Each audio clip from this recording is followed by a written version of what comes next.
My husband tried to give away our baby to his sister because I was unfit to be a mother. I gave him two choices. Nate and I had been trying for a baby for 3 years. 2 miscarriages, endless fertility treatments, and then finally our daughter Lily was born healthy at 38 weeks.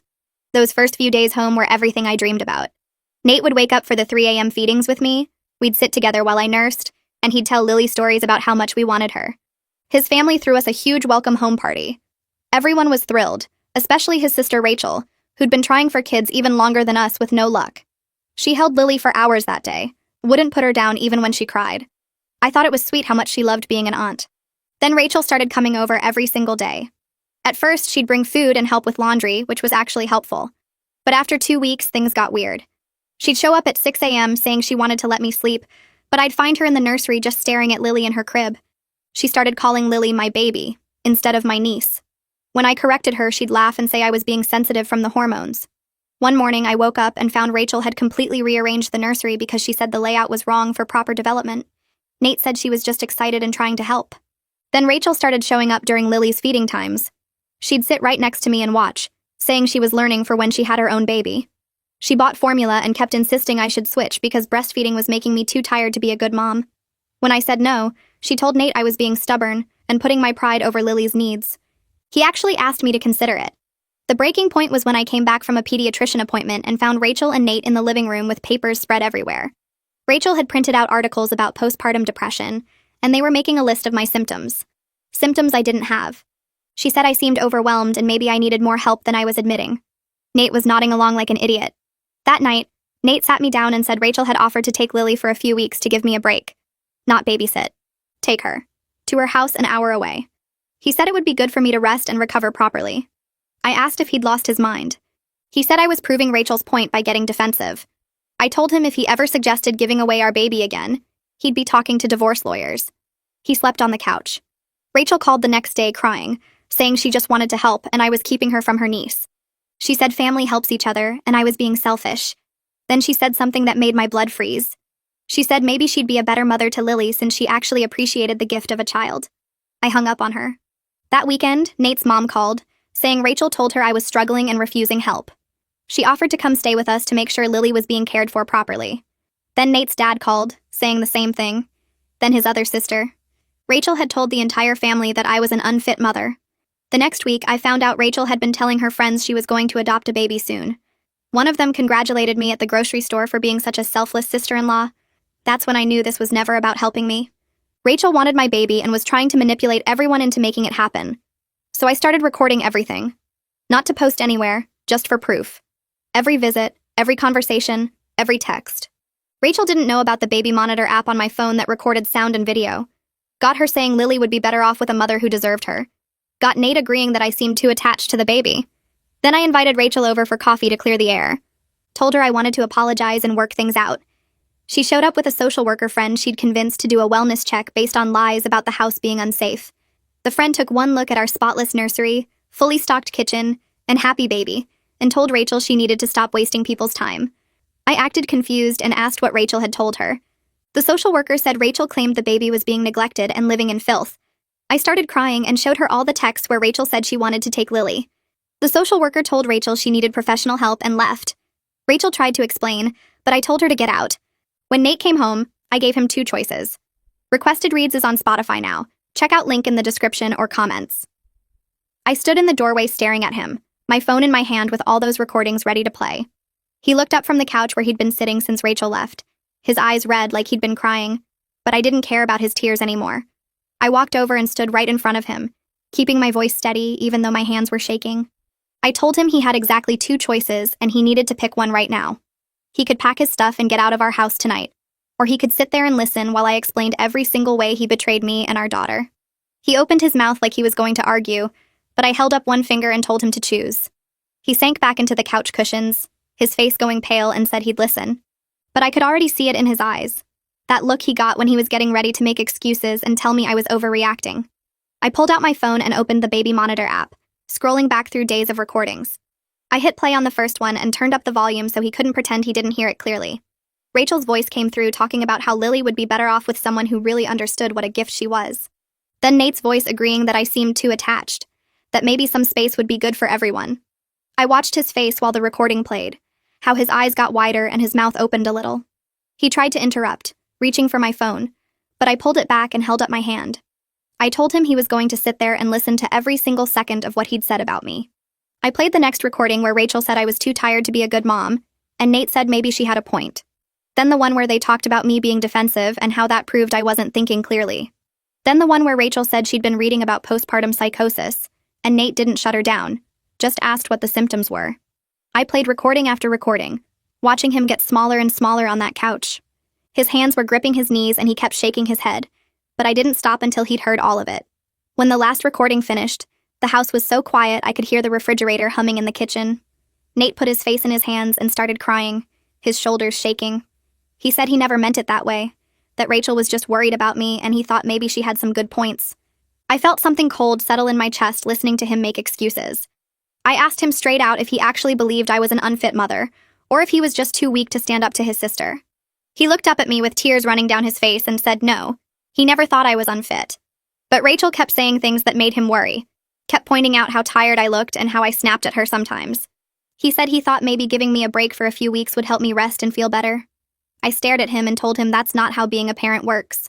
You don't just hand your 3-week-old baby to someone else for weeks because you're tired. Every new mom is tired.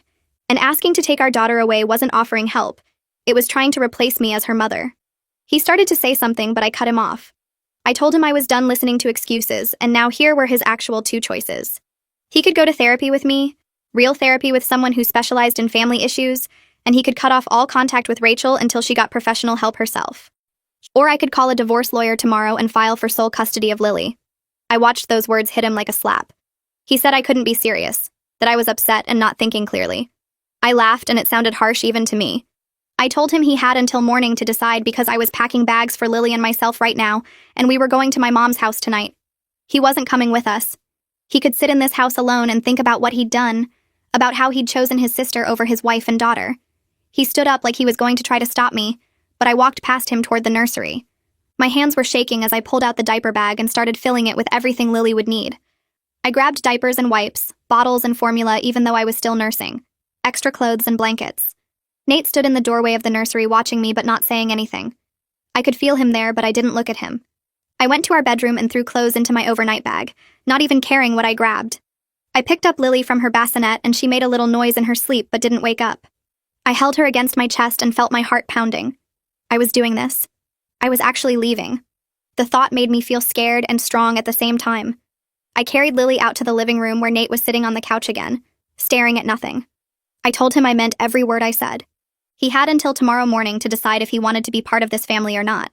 Then I called Natalia while standing right there in front of him.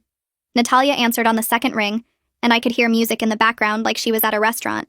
I told her I needed her to come get me and Lily right now.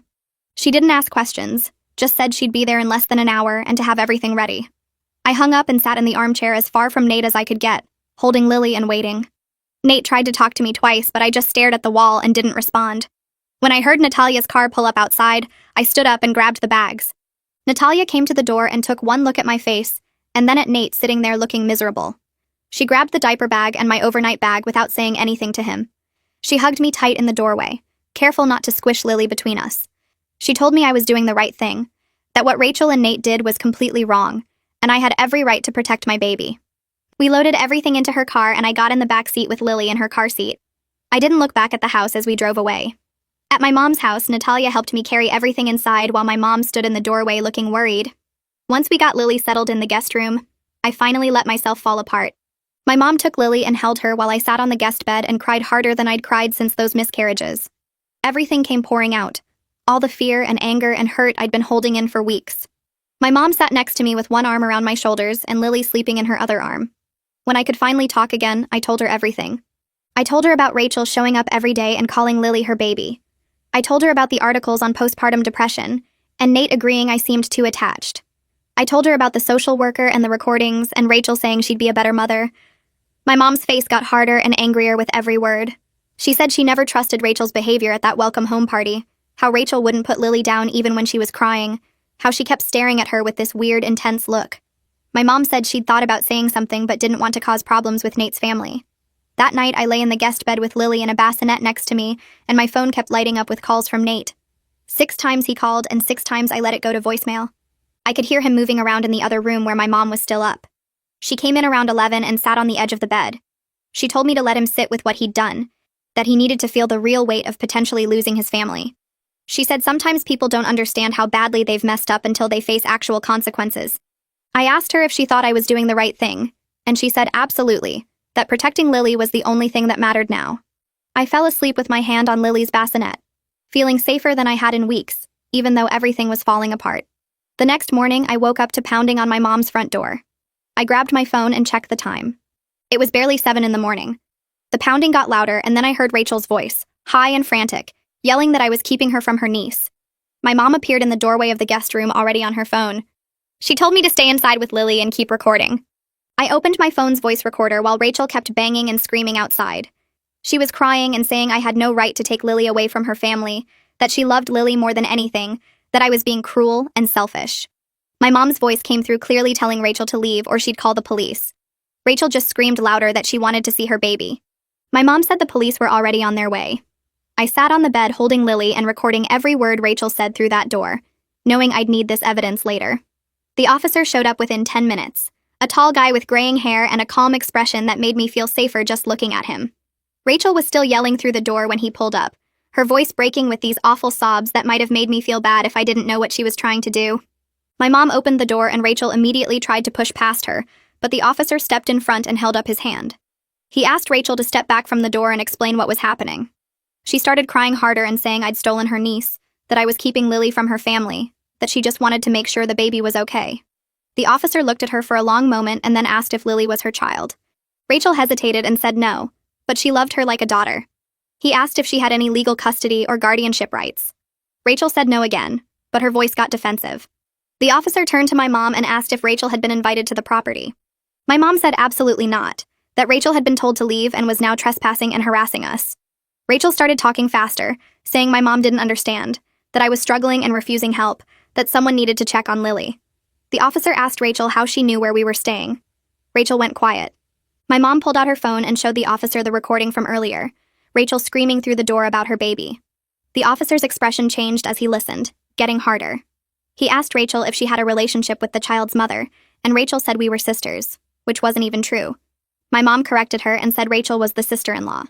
The officer asked Rachel if she'd been asked to stop contacting us, and Rachel said yes, but it was because I wasn't thinking clearly. He told Rachel she needed to leave immediately, or he'd arrest her for trespassing and harassment. Rachel's face crumpled and she started begging, saying she just wanted to see Lily for 1 minute, just to know she was safe. The officer said that wasn't happening, and if she didn't leave right now, she'd be spending the day in jail. Rachel looked at my mom's house like she was trying to see through the walls, then back at the officer, then finally walked to her car. She sat in the driver's seat for a minute just staring at the house before she drove away. The officer came inside and asked if we wanted to press charges. My mom looked at me and I shook my head. Not because I didn't want to, but because I was so tired and just wanted it to be over. He said he understood but strongly suggested we document everything and consider a restraining order if Rachel tried to contact us again. He pulled out a notepad and started writing up a report about what happened, asking questions about Rachel's previous behavior and the social worker incident. I showed him the recordings on my phone, and he listened to all of them, his jaw getting tighter with each one. He said what Rachel was doing constituted harassment and stalking, and the recordings would be valuable evidence if we needed legal protection. He wrote down his badge number and said to call him directly if Rachel showed up again. After he left, my mom locked the door and we just stood there in the hallway. Lily started crying from the guest room and I went to get her, holding her close while she fussed. My mom made coffee and we sat at her kitchen table, not really talking, just existing in the quiet. Around noon, a car pulled into the driveway and my stomach dropped until I saw it was Nate. He looked terrible when he came to the door, his eyes red and his hair sticking up like he'd been running his hands through it all night. My mom let him in, but her face was cold. Nate stood in the entryway and looked at me holding Lily. He said he'd chosen us, that he'd do whatever it took to fix this, that he'd cut off Rachel and go to therapy and anything else I needed. The words sounded good, but I'd heard good words before. I told him words were easy and I needed to see actual action. He nodded like he'd expected that. I said he needed to call his parents right now, with me listening, and tell them the truth about what Rachel did and what he'd allowed to happen. Nate pulled out his phone with shaking hands and dialed. His dad Hugo answered and Nate put it on speaker. Nate started explaining what had happened this morning, Rachel showing up at my mom's house and screaming through the door. Hugo interrupted and said Rachel was just going through a hard time with her infertility, that we needed to be more understanding. Nate tried to keep talking, but his dad talked over him, saying Rachel was family, and we couldn't just cut her off. Nate's voice got louder, and he said Rachel had tried to take Lily, that she'd manipulated everyone into thinking I was unfit. Hugo said that was a strong word, and maybe Rachel had just been trying to help in her own way. I felt my hands start shaking. Nate said there was more, that Rachel had brought a social worker to our house based on lies. His mom, Elodie, got on the phone and her voice was already crying. She said this was tearing the family apart and couldn't we all just sit down and work it out? I took the phone from Nate. My voice came out steadier than I felt, and I told them I understood infertility pain better than anyone after my 2 miscarriages. But that didn't give Rachel the right to try to take my baby. Elodie made a sound like I'd slapped her. I kept talking and explained about the recordings, about Rachel saying she'd be a better mother, about Nate agreeing I seemed too attached to my own daughter. Hugo started saying I was taking things out of context, but I talked over him. I told them about the social worker incident, about Rachel lying and saying Lily was neglected. My voice was shaking now, but I kept going. I said I had recordings of everything, and if they didn't believe me, I'd play them. Elodie started crying harder and saying this was all wrong, that family should support each other. I told her Rachel tore this family apart when she decided she deserved my baby more than I did, and I was done being understanding while everyone enabled her behavior. I said I'd spent weeks being told I was overreacting and being too sensitive and putting my pride over Lily's needs, but I was Lily's mother and protecting her was my job. Hugo said I was being dramatic and I needed to calm down. I told him I was completely calm, and he could either accept that Rachel needed serious help, or he could join her on the list of people who weren't allowed around my daughter. Elodie asked if I was really going to keep them from their granddaughter, and I said that depended entirely on whether they could accept reality. I handed the phone back to Nate and walked away, my whole body shaking. 2 days later, Natalia called and said her husband Gregory wanted to meet with Nate and me. Gregory was a family therapist and had heard about what was happening. We met at his office, a quiet room with comfortable chairs and tissues on every surface. Gregory asked us to each explain what had happened from our perspective. I went first and told him everything, trying to keep my voice steady. When I got to the part about Nate agreeing to let Rachel take Lily, Gregory stopped me and asked Nate if that was accurate. Nate nodded and said he'd thought it would help me rest. Gregory asked him why he thought his wife needed to be separated from her 3-week-old baby to rest. Nate didn't have a good answer. Gregory spent the next hour helping Nate understand how deeply he'd betrayed my trust by even entertaining Rachel's ideas. He asked Nate if he would have suggested giving Lily to anyone else for weeks, and Nate said no. Gregory asked why Rachel was different, and Nate said because she was family.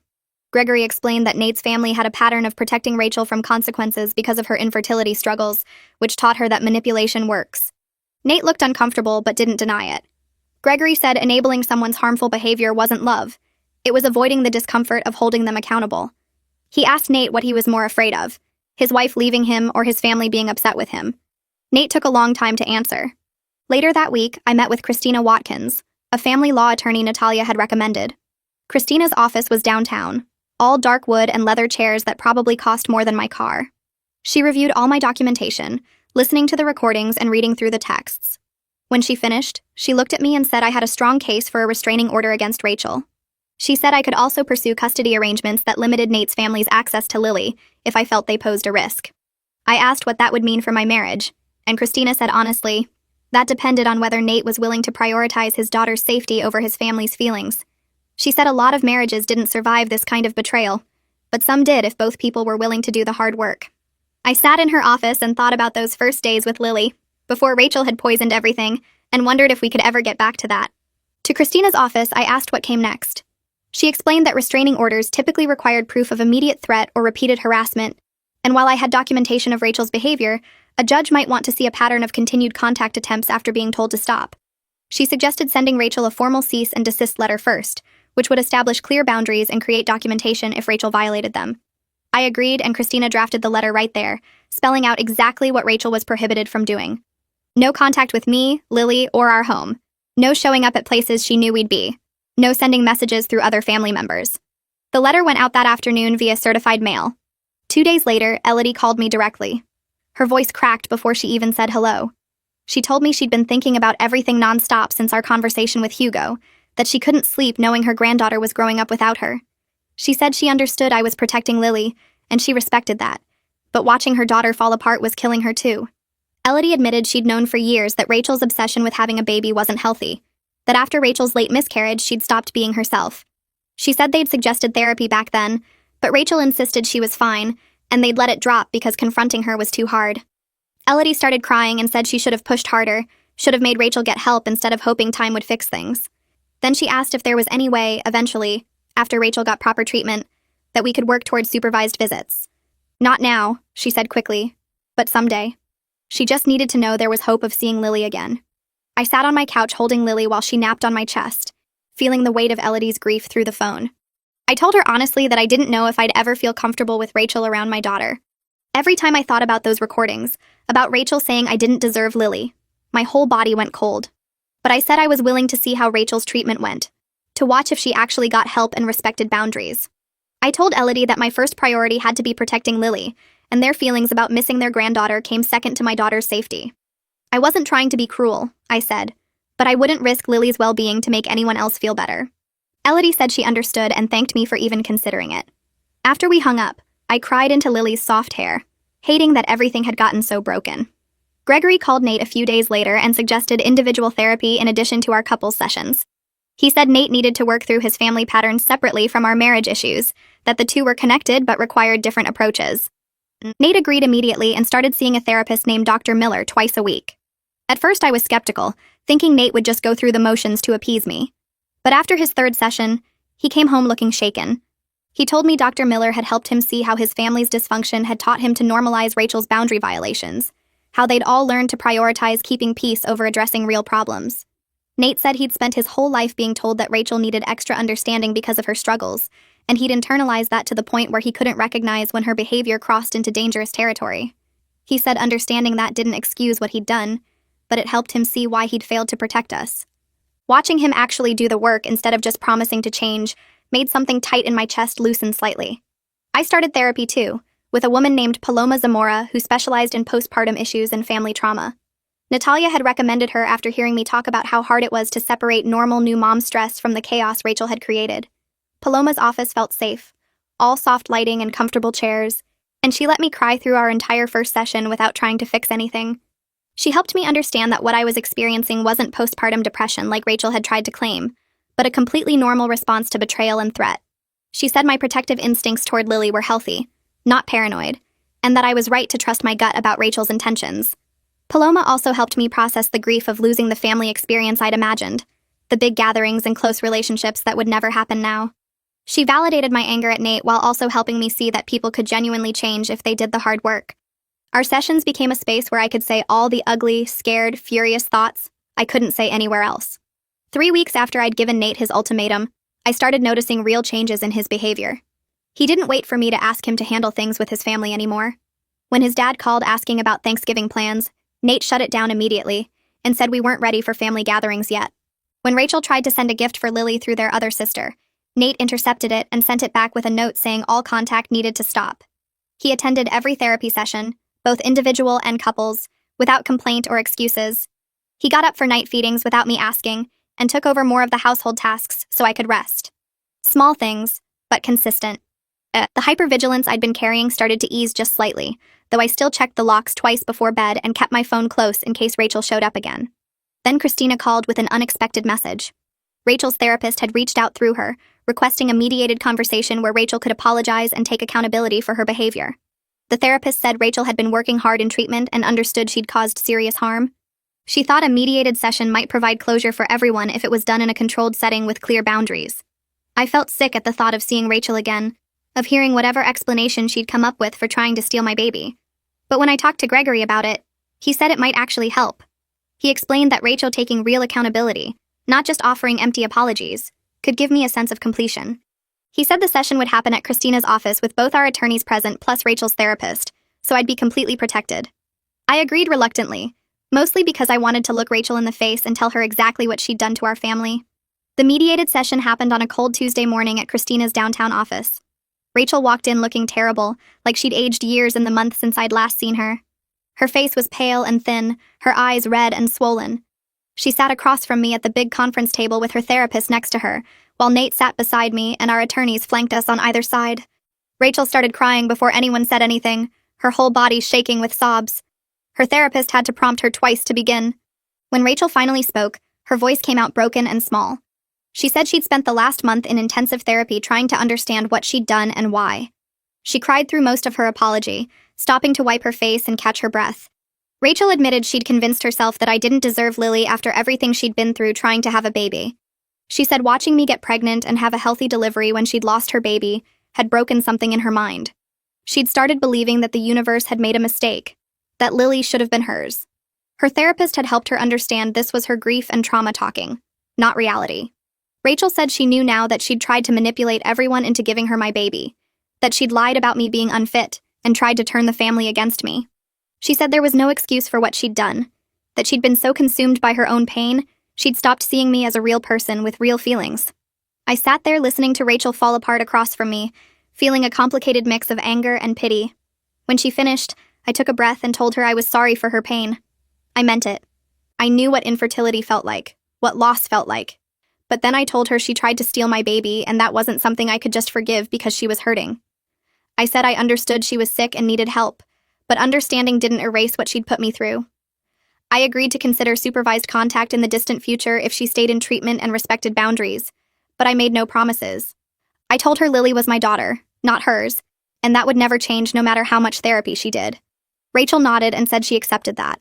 Christina slid a document across the table, an agreement she'd drafted with Rachel's attorney. No contact with me or Lily for at least 6 months. Continued therapy with documentation provided to Christina monthly. Any future contact only through supervised channels with my explicit permission. Rachel signed it without arguing, her hand shaking as she wrote her name. Then she looked at me one more time and whispered that she was sorry, that she hoped someday I could forgive her even though she didn't deserve it. I didn't respond. I just watched her leave with her therapist, feeling exhausted and empty and relieved all at once.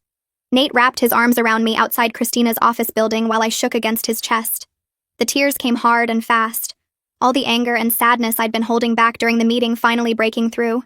I wasn't crying about Rachel anymore, not really. I was crying for Hugo and Elodie, who I'd actually liked before all this started, who I'd imagined being involved grandparents at birthday parties and holidays. I was crying for those first perfect days after Lily was born, when everything felt magical and new, before Rachel's obsession poisoned everything. I was crying because my daughter would grow up never knowing her aunt, would hear stories someday about why half the family couldn't come to her events. Nate just held me tighter and let me sob, not trying to fix anything or make it better with words. When I finally stopped crying, my face felt swollen and my head hurt. We sat in his car for another 20 minutes before I felt ready to drive home. The pediatrician's office was bright and cheerful with cartoon animals painted on the walls. Lily was 8 weeks old now, chubby and healthy, smiling at anyone who looked at her. The doctor measured and weighed her, checked her reflexes and development, asked me questions about feeding and sleeping. Everything was perfect. Lily was hitting all her milestones right on schedule, gaining weight beautifully, showing no signs of stress or neglect.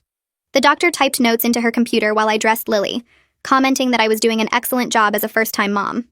I asked if she could note that in Lily's records, explaining briefly about the family situation. She looked at me with understanding, and said she'd document that Lily showed clear signs of excellent care and bonding with her mother, that there were zero concerns about the home environment or parenting quality. I texted Christina a photo of the visit summary before we even left the parking lot.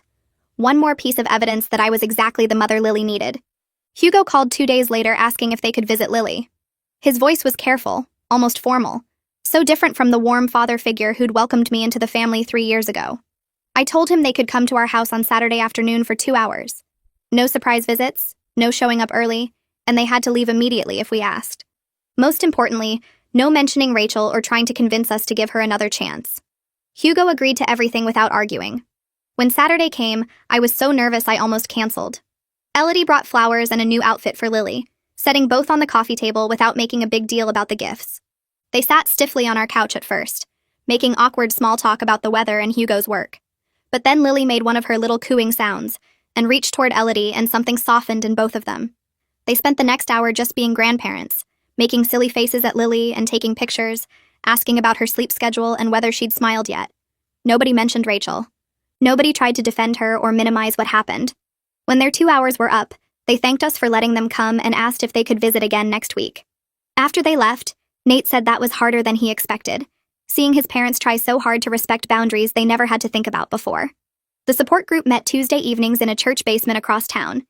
8 women sitting in a circle, all dealing with family members who wouldn't respect boundaries around their kids.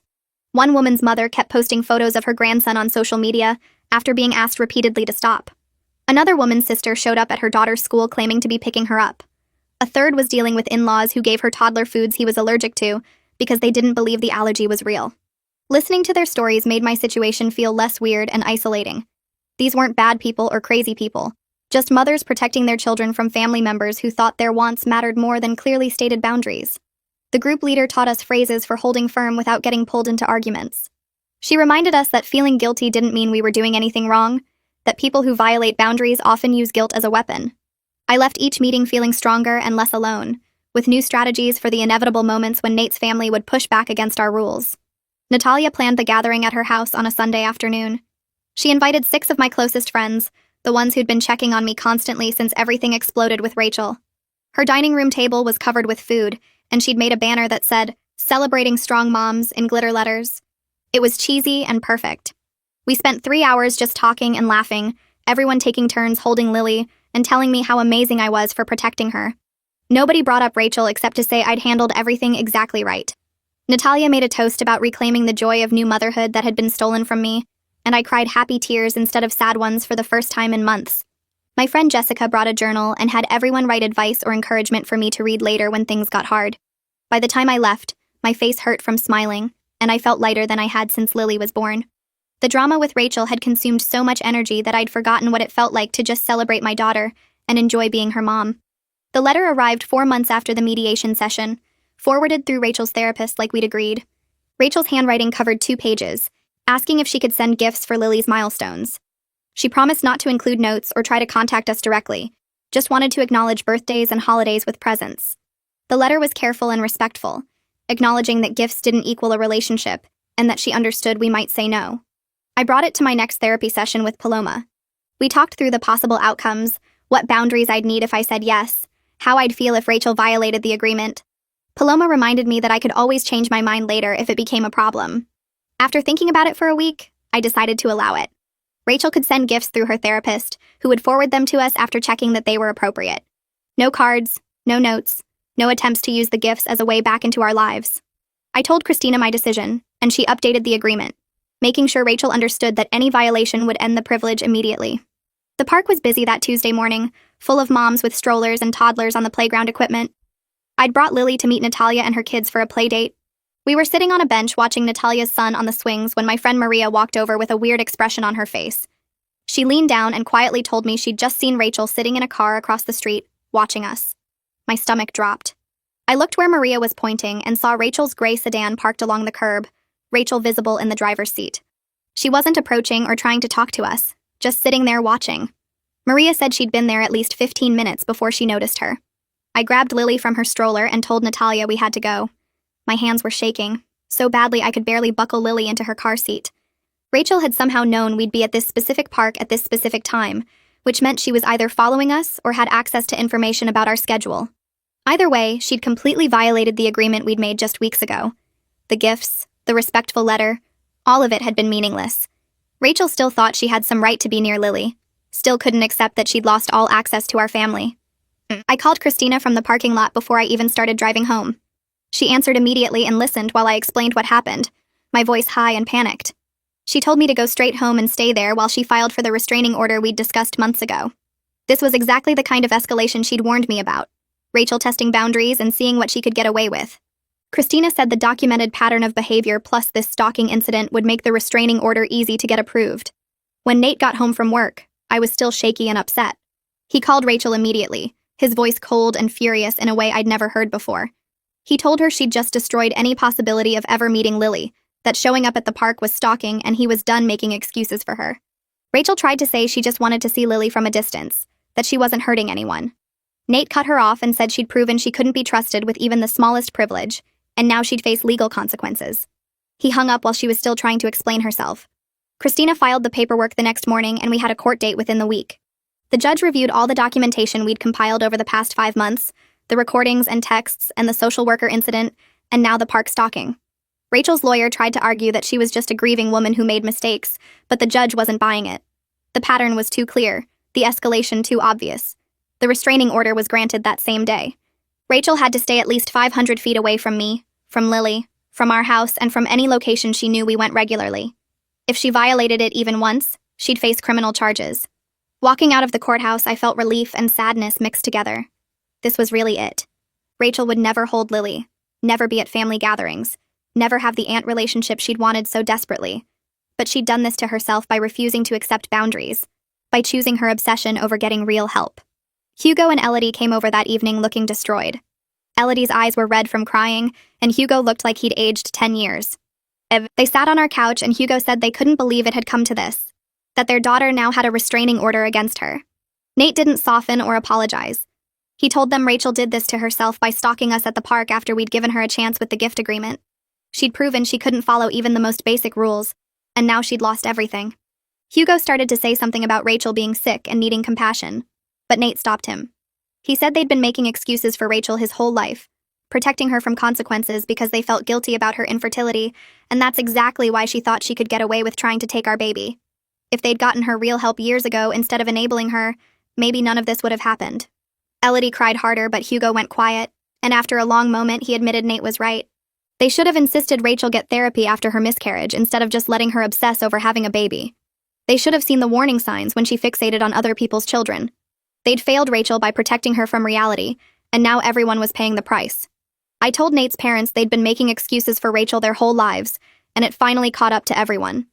Elodie wiped her eyes and said they knew I was right, that they'd see a therapist themselves to work through their guilt about Rachel's situation. Hugo asked if we could all move forward now that Rachel had legal consequences and was getting treatment.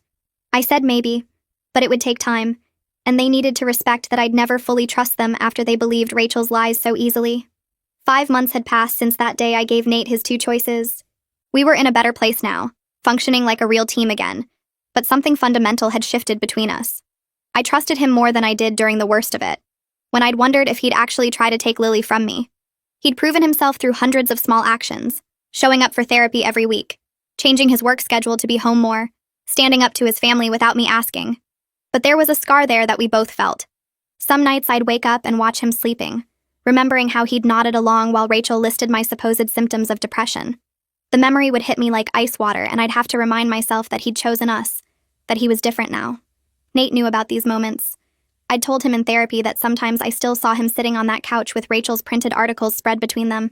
He'd cried and said he understood, that he'd spend the rest of his life proving he'd never betray me like that again. Gregory helped us figure out what our marriage looked like now.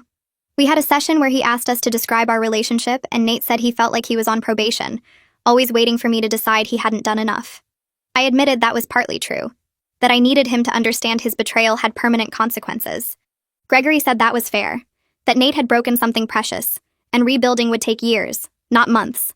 He helped Nate accept that I needed ongoing reassurance, that he couldn't just apologize and expect everything to go back to normal.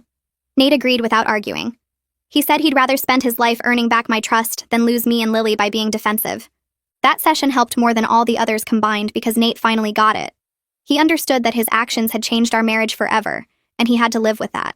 My mom packed up to go home but promised to visit every few weeks.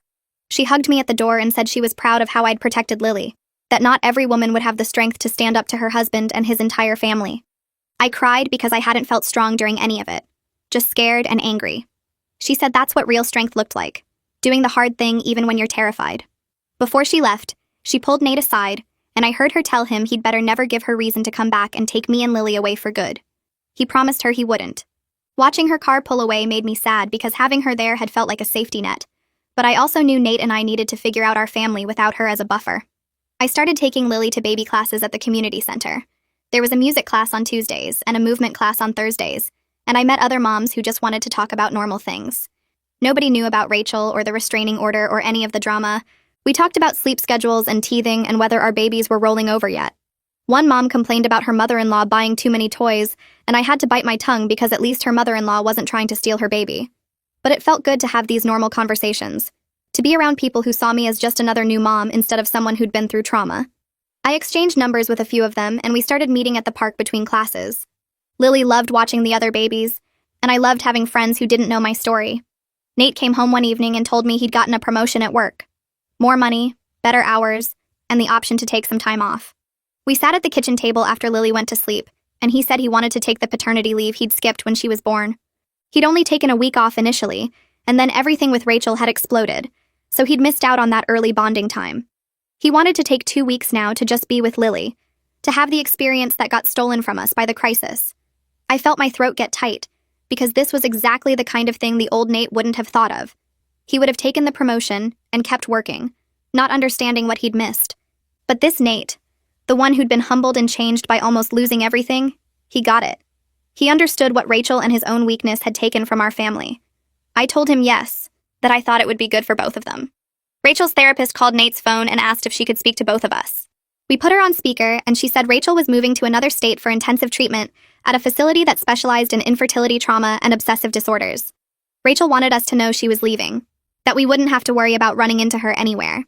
The therapist said Rachel had accepted she would never have a relationship with Lily, and was trying to build a life that didn't revolve around babies she couldn't have. Part of me felt relief wash over me because Rachel being far away meant one less thing to worry about. Part of me felt sad that it had come to this, that Rachel's pain had twisted into something so dangerous she had to leave her entire life behind. But mostly I felt glad she'd be hundreds of miles away instead of one town over. After we hung up, Nate asked how I felt about it. I said I hoped the treatment helped her, but I was mostly just grateful Lily would be safer. Nate's parents called a few days later asking if they could have regular grandparent time now that Rachel was moving away. They said they understood they'd messed up by believing her lies, but they wanted to be part of Lily's life going forward. Nate looked at me, and I thought about it for a long minute. They'd hurt me by taking Rachel's side so easily, by calling to check if I was taking care of my own baby properly. But they'd also apologized, admitted they were wrong, and started therapy to deal with their guilt over Rachel. I told them they could visit every Sunday afternoon at our house. They had to respect our rules, leave when we asked, and never bring up Rachel or make excuses for her behavior.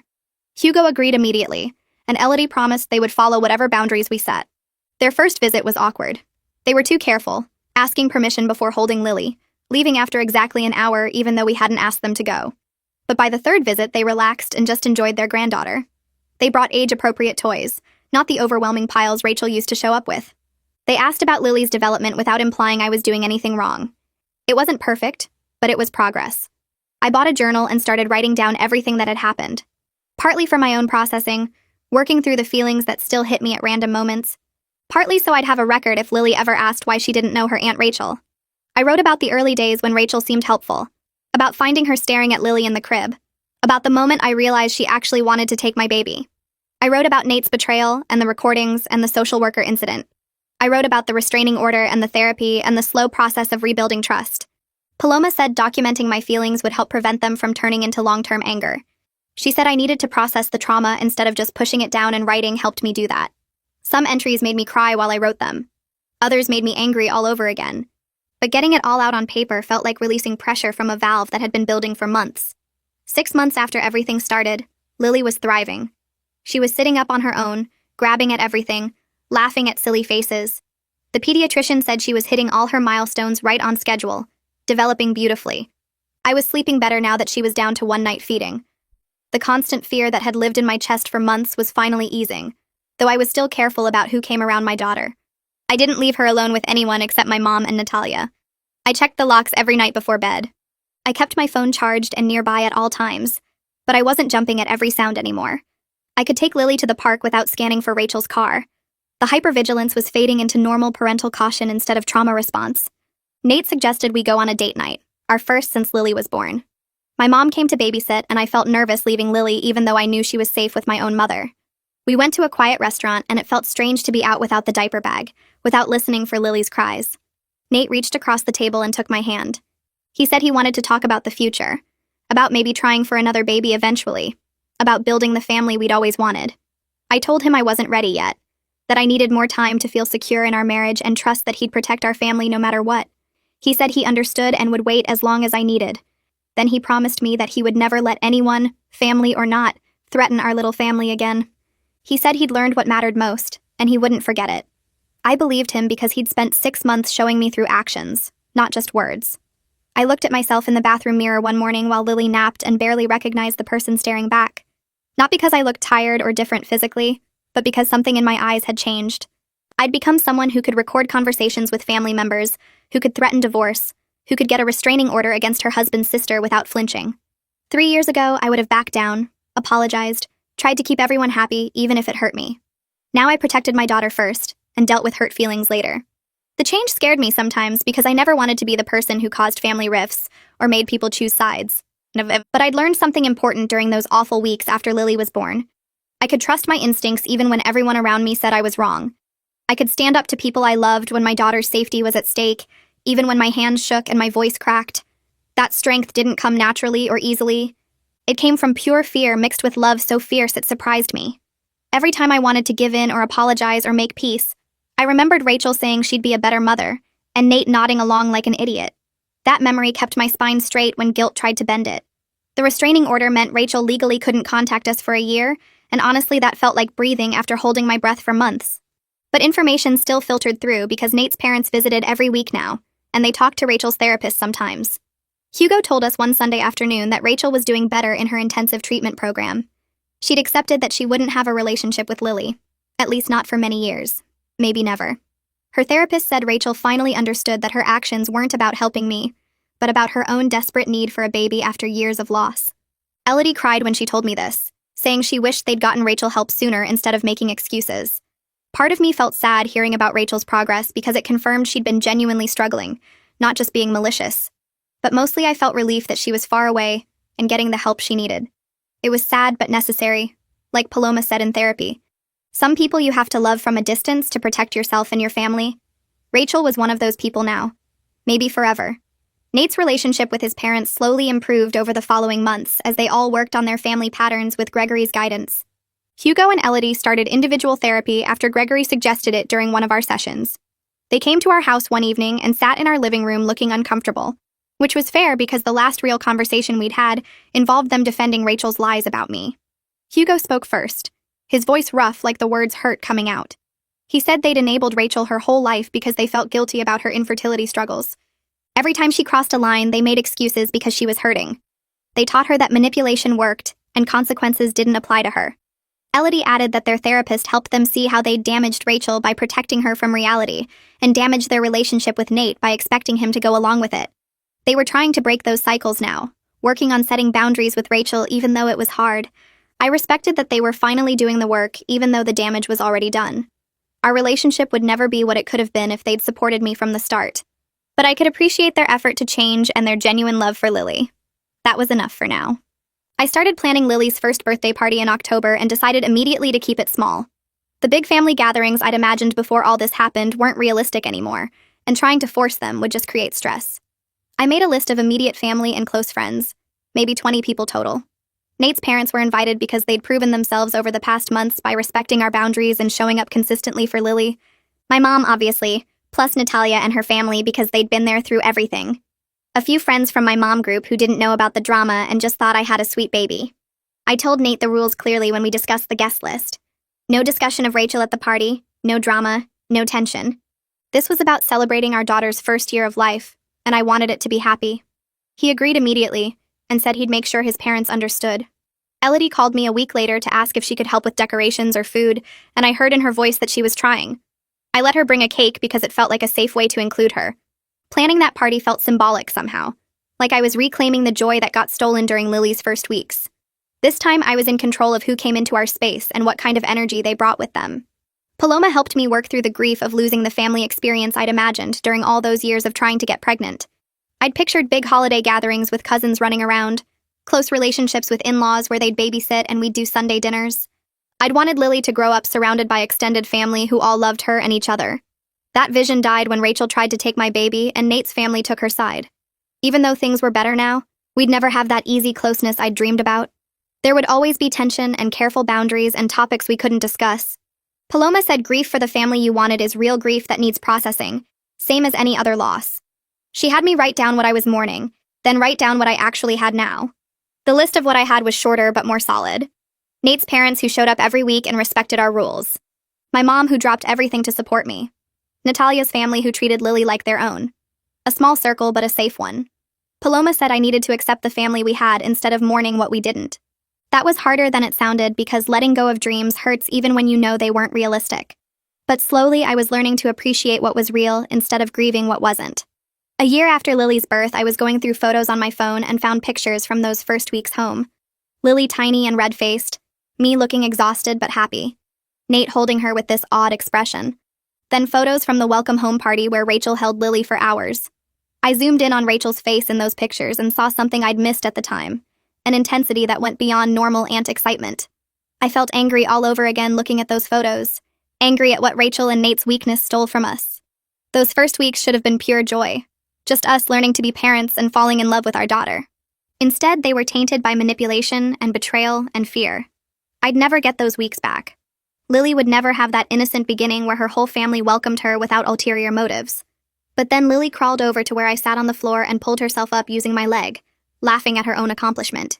She reached for my phone with chubby hands and I picked her up instead, holding her close. She smelled like baby shampoo and the banana she'd eaten for snack. This was what I protected. This happy, healthy, safe baby who didn't know anything about the drama that surrounded her birth. I made hard choices that hurt people and damaged relationships, but I'd do it all again to keep her safe. That certainty felt solid in my chest, stronger than the anger or grief. Nate and I discussed having another baby one evening after Lily was in bed, sitting on the couch like we used to before everything got complicated. He said he wanted to try again eventually, give Lily a sibling, have the family we'd always planned. I was honest with him in a way I couldn't have been a year ago. I needed more time to feel secure in our marriage and trust that he'd protect our family no matter what. He'd proven himself over the past year through consistent actions, but that betrayal left a mark that hadn't fully healed. I wasn't sure when or if I'd be ready to be that vulnerable again, going through pregnancy and the postpartum period when I'd needed him most, and he'd failed me. Nate's face fell, but he nodded and said he understood. He'd wait as long as I needed because he knew he'd broken something precious, and rebuilding took time. Then he promised again that he would never let anyone threaten our family, that he'd learned what mattered most. I believed him because he'd spent a year showing me, not just telling me. But belief and readiness were different things. Maybe eventually I'd feel safe enough to try again. Maybe not. Either way, we had Lily, and that was enough for now. Life settled into a new normal that wasn't perfect, but was ours. My relationship with Nate's family would never be what it could have been if they'd supported me from the start. There would always be careful boundaries and topics we avoided, and a wariness on my part that wasn't there before. But Lily was safe and loved and thriving, hitting her milestones and laughing at everything. She didn't know her Aunt Rachel and probably never would.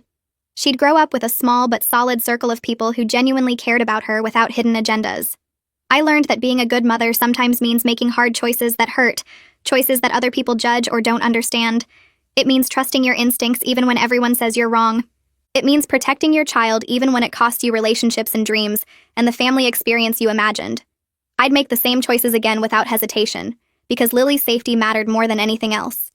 That knowledge sat solid in my chest, unshakable. I became someone fiercer and stronger through this experience, someone who could stand up to people I loved when my daughter needed protecting. That person looked back at me from the mirror now, and I was proud of her, even though the journey to become her hurt like hell.